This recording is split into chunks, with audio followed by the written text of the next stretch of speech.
আজি আপোনালোকক মই শুনাব বিচাৰিছোঁ এটা ৰোমান্টিক কবিতা। কবিতাটোৰ নাম হ'ল ভালপোৱাৰ শেষ মুহূৰ্ত। যদি আপোনালোকে শুনে তেতিয়াহ'লে শেষলৈ শুনিব, নুশুনিলে প্লিজ একোৱেই নুশুনিব। এজনী ছোৱালী আছিল, তাইক মই বহুত ভাল পাইছিলোঁ।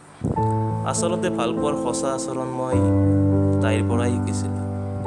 ভালপোৱা আমাৰ চলিয়ে আছিল আৰু সঠিক সময়ত তাই মোৰ মেছেজ পাইছিল।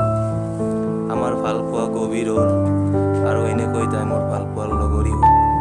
আমাৰ ভালপোৱাত কোনো বেয়া কথা নাছিল, সেইকাৰণে চাগে তাই মোক বহুত ভাল পাইছিল।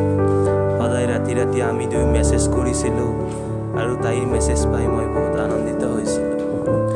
তাইক ফোন আৰু মেছেজ নকৰাকৈ এদিনো থাকিব নোৱাৰোঁ আৰু মেছেজ আৰু ফোন পালে তাইৰ মই ওলাওঁতে মোৰ এনেকৈ তাইও মোক এৰিব নোৱাৰা হ'ল। ময়ো ভাবিলোঁ চালা ভালেই হ'ল। এদিন বেলেগ ল'ৰা এটা তাই পাই মোক লাট মাৰিলে। ময়ো ভাবিলোঁ ভগৱানে যি কৰিলে ভালেই কৰিলে। তাই যে এনেকুৱা ছোৱালী মই ভবাই নাছিলোঁ, কাৰণ তাইক মই বহুত গভীৰভাৱে ভাল পাইছিলোঁ। নাজানো তাই মোক কিয় এৰি থৈ গ'ল, মই কি বেয়া তাই এবাৰো কৈ নক'ল।